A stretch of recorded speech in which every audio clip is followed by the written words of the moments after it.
what do we look at first? We have a look at this part, the caption, which gives us information about the source. So what do we see? It's an extract. A lot of you, very helpfully, talked about, good to see you listening in class, the fact that it's an extract, therefore there's a small amount of loss of reliability because it may be different to the overall picture of the book. Then, what do we got here? The end of the European era. It's clearly an extract from a book. Okay, it's not a memoir, otherwise it would say from the memoirs of blah blah blah. So this is an historical book. It's been published, so it is reliable. There's an added reliability because it's published. Therefore, obviously the publishers did a fact check. It's also clearly by a historian looking at the title of the book. So that adds to reliability. Okay, so we've got an extract book. It's been published. It's by a historian. Next, you might want to look at the fact that 1970. How will that affect reliability? Now, this is where a lot of you kind of come unstuck. He's talking about the period leading up to World War One. So he's talking about, say, 1900s or even 1880s up to 1900s, 1910, etc., etc. So it's a fair chunk of time. Does that affect reliability? Yes, it does. Of course it does. But often what you guys say is it's 70 years, therefore it's not reliable. Now, that is very, very simplistic. And this is why. Sure, it's 1970, which means it's further away from the time period, yes. However, what he has at his disposal, therefore, is a whole range of primary and secondary sources. Let's spell that correctly. Okay, so he's got a whole range of primary and secondary sources. He's got more perspective, there'd be less bias, and he would be able to cross-check info. Because it's 1970, rather than having just first-hand information, I was there, this is what happened, he's writing an historical book, and what he's able to do, he's able to cross-check all of his information. He's able to go, let's make sure this is correct. He's able to check primary sources. There'd be a whole heap of primary sources there, a whole heap of secondary sources as well. He's able to have the perspective of time, or, put it another way, hindsight. He's got hindsight. He's able to see these things. He's able to talk about them in a more detached way. Yeah, there's less bias because he's not a part of the process. He's writing it in, obviously the late 1960s. All this has happened and is past. So to simply say it's further away in time, therefore it's less reliable, technically is not correct. Because as a historian, he is able to look at a whole heap of primary sources that have bias in them. He's able to compare them all together. He's able to look with hindsight. He's able to look in a more detached way.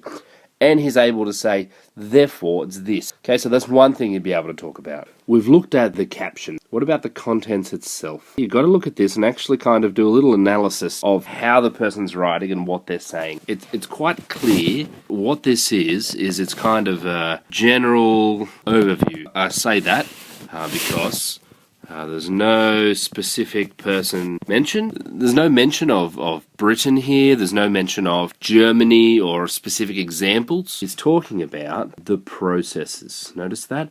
The processes which Alfred Nobel had invented for the development of explosives were applied to small caliber weapons, particularly machine guns and to new models of heavy long-range artillery. He's talking about the idea of militarism. He's talking about this idea of becoming kind of a backward, using small guns kind of country to big, industrialized, heavy, long-range artillery, ironclad ships, new armament. So he's talking about, and I guess this is this idea of going from not really having much of a mobilization to an increased speed in the mobilization of mass armies, and the military establishment thus became an integral part of industrial society. So he's talking about a combining of the military, the guys that come up with the army and the navy, etc., etc., etc., and factories and the people that actually make those things. So they combine and they start working together. He's talking about this process.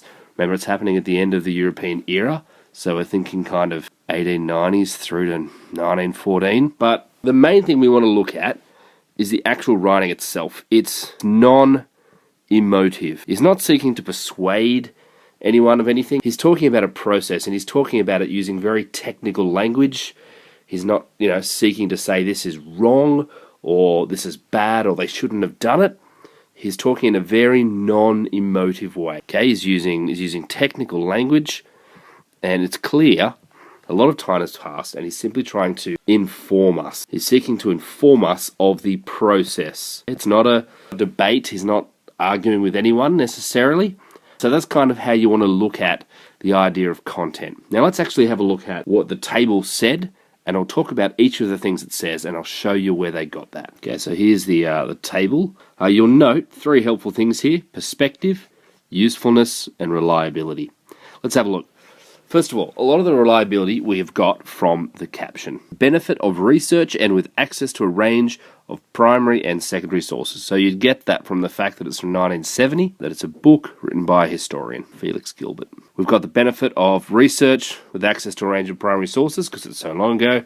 There's even-handed treatment, which suggests a lack of bias. So that is part of content analysis. That's them doing what I did the previous slide. They're looking at, they're saying, he's not blaming anyone. He's not saying it was all Germany's fault or it was all England's fault. He's trying to be even-handed. There's also emotional detachment. So that's what I was talking about with the lack of emotive language. So this is kind of talking about the reliability. So you would say even-handed treatment suggests a lack of bias, which is a plus for reliability. Emotional detachment from the subject matter is also a plus. Benefit of hindsight. Obviously, get that from the 1970, which is a plus for reliability. All of these are pluses. All of these are things that you would say that adds to the reliability. Then you've got perspective. It's a secondary source. We know that clearly. It's published in 1970. Unless the guy's like 130, it's a secondary source. So we've got a secondary source written more than 50 years after the war. So you want to say that. It's reflective of secondary sources, i.e. he's got the information not just using primary sources, but using secondary sources as well. And finally, we've got non-emotive writing. So we've got all these some from the content, but a lot of from the caption. Also, we've got easily referenced against other material of the time. There's the book. He says what he says. It's very, very easy for us to check, and it quite easily go, is that the case? And we can go and check it against other stuff that people have said. Our final thing we need to do is here. We need to put all of this together. So we need to look at perspective, reliability, and then we need to look at the actual topic itself and work out if it's useful. So we'll look at the next slide. So finally we look at how useful is it? Remember, you need to discuss, first of all, perspective and reliability, because clearly that's going to have an impact on how useful something is. If the source has all this amazing information but is incredibly unreliable, well, we have to take that into account. If it's by someone who was a massive anti-German, someone who hated Germany and vowed to destroy it with all their might, they might have all this great information, but we have to take what they say with a grain of salt because they're incredibly biased. So perspective and reliability are important. That's why we want to talk about both of those. That's why it says discuss perspective and reliability. But finally, how useful is it? Another thing it needs to be is on topic. There's no point in having an incredibly reliable source from a great perspective, which is talking about something completely different. We need to make sure that this usefulness is not just perspective and reliability, but also if the content is helpful because it's related to the topic. So what's the topic? Militarism. And this is very useful. Well, this is what it says in the marking criteria, and I'll show you where we get it. So it provides an overview of the role of armaments, an overview of the role of new naval vessels, an overview of the need for a modern industrial state, and the need for raw materials, and the importance of railways. So the processes initiated for the development of explosives, so we've got armaments, were applied to small caliber weapons, particularly machine guns, new models of heavy long-range artillery. On the sea, ironclad ships replaced the older vessels and increased in strength, size and mobility. Okay, so the Navy is getting bigger, it's getting stronger, it's getting more mobile. Obviously, ironclad ships are replacing older vessels, therefore you have to make them. And there's the Navy race in there as well. The new armaments could be produced on a sizable scale only in a country which has developed a modern industrial apparatus and possessed or could obtain the necessary raw materials. What's that talking about? colonialism. So we see how we're going here. Colonialism is required because you need the necessary raw materials. You need to make things on a sizable scale. Moreover, speed in the mobilisation of mass armies, on which military success was believed to depend. Okay, so if we're looking at militarism, looking at the idea that you want to succeed militarily, could be achieved only if there existed a well-developed railway system. And you need a whole heap of industrial might to develop a strong railway system. Why? It uses steel. It uses a lot of steel. The military establishment, and this is his kind of conclusion, became an integral part of the industrial society. Now, you don't need to talk about all of that in detail, but you need to pick out a couple of those, and that's all you really need to do. Pick out a couple of those and say, this is why it's useful. It's talking about this, this, this, and this, and it's useful because the perspective and the reliability are relatively good. That would be a top band answer. So hopefully this has helped, and you can look back at this and try it with different sources for a type of source which is an extract from an historical book published a fair amount of time in the future. So that's an example of that one. I'll do a couple more videos with examples of different types of sources, including the other source which you did for the answer. Thanks for listening.